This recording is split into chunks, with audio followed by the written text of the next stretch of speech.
네, 전국에 계신 네이버 카페 설춘환 캠퍼스 멘티반 여러분 반갑습니다. 저는 여러분들의 총명한 멘토 설춘환 교수입니다.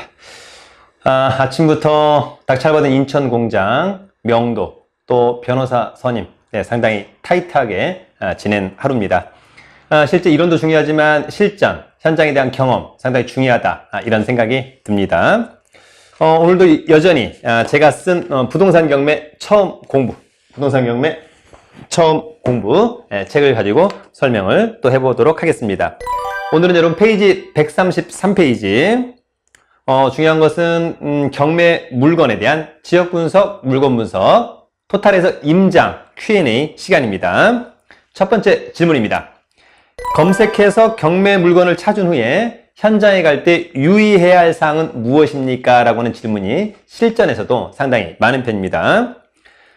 일단 여러분 임장에 대한 첫 번째 요령, 현장에 가기 전 그 현장을 좀 잘 공부해서 간다.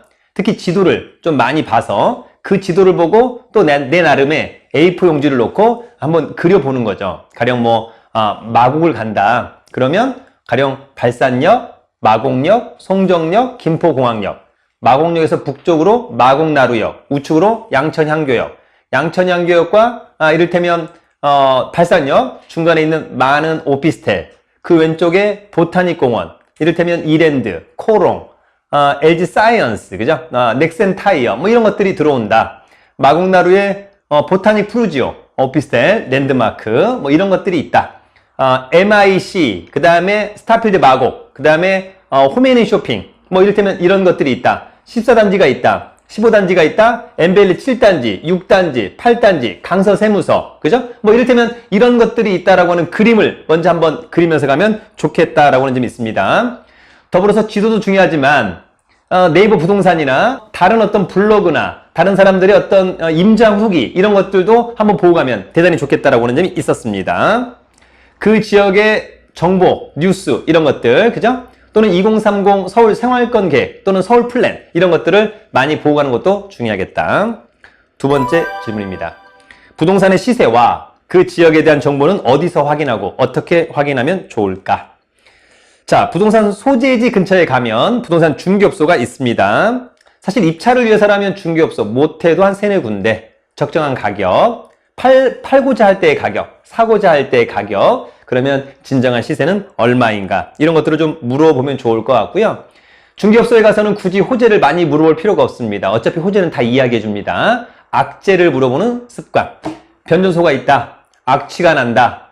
전투비행장이 들어온다. 이를테면 이런 다양한 악재를 물어보는 것들이 상당히 중요하다 이런 생각이 듭니다.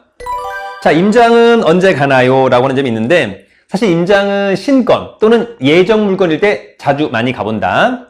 저도 저희 1년 투자클럽반 학생들과 함께 예정 물건, 신건에 많이 갑니다.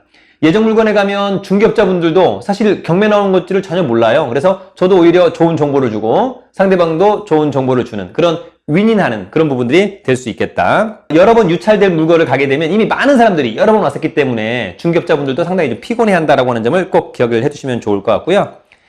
이를테면 임장은 아파트라면 통상 이제 해가 있을 때, 그래서 서양이라면 오후에, 동양이라면 아침에, 남양이라면 이를테면 정오에 한번 가보는 것도 상당히 중요할 것 같고, 현장에서는 비가 올 때, 비가 오지 않을 때, 아침, 점심, 저녁, 평일, 주말 이런 것들을 전체적으로 한번 확인해 보는 것들이 상당히 중요하겠다 이런 생각이 듭니다.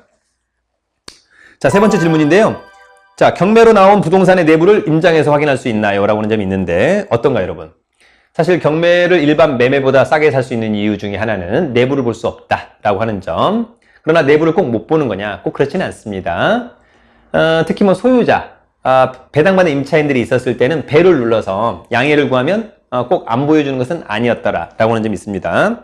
최선을 다해서 보는 부분들, 그러나 끝내 못 본다면 다른 층의 다른 호수 라인들을 체크를 해서 구조를 확인하고요.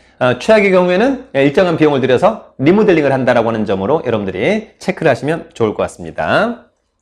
마지막 질문입니다. 신건에 감정가보다 높게 낙찰되는 경우도 있는데 왜 그런가요? 이런 질문이 있습니다. 자, 일단 여러분 감정평가 금액이 시세보다 저평가된 경우가 있을 수 있다. 첫 번째, 처음부터 저평가된 경우가 있습니다. 아주 예외적이지만. 두 번째는 감정평가 시점에는 2억. 사실 매물로 나왔을 때 6, 7개월이 지났을 때 가격이 폭등해서 2억 5, 6천이 되는 경우도 있습니다. 그렇다면 신권의 가격은 상당히 시세에 비해서 저평가되어 있는 거다. 그래서 감정평가 금액 이상으로 신권에서 높은 금액으로 낙찰이 되더라라고 하는 점이 있습니다.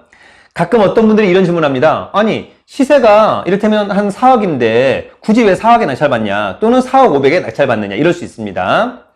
실수자 입장에서 그렇게 받을 수 있는 거고요. 현재는 매물이 없다. 앞으로도 가격이 4.5 또는 5억까지 뜰 것 같다. 당연히 신권에서 또는 높은 가격으로 낙찰이 될 수밖에 없는 그런 이유다라고 여러분들 정리하시면 좋을 것 같습니다. 여러분, 부동산의 답은 현장에 있다. 임장을 자주, 빨리 많이 가보시길 바라겠습니다. 여러분, 경매책은 부동산 경매 처음 공부 하나로 끝을 냅니다.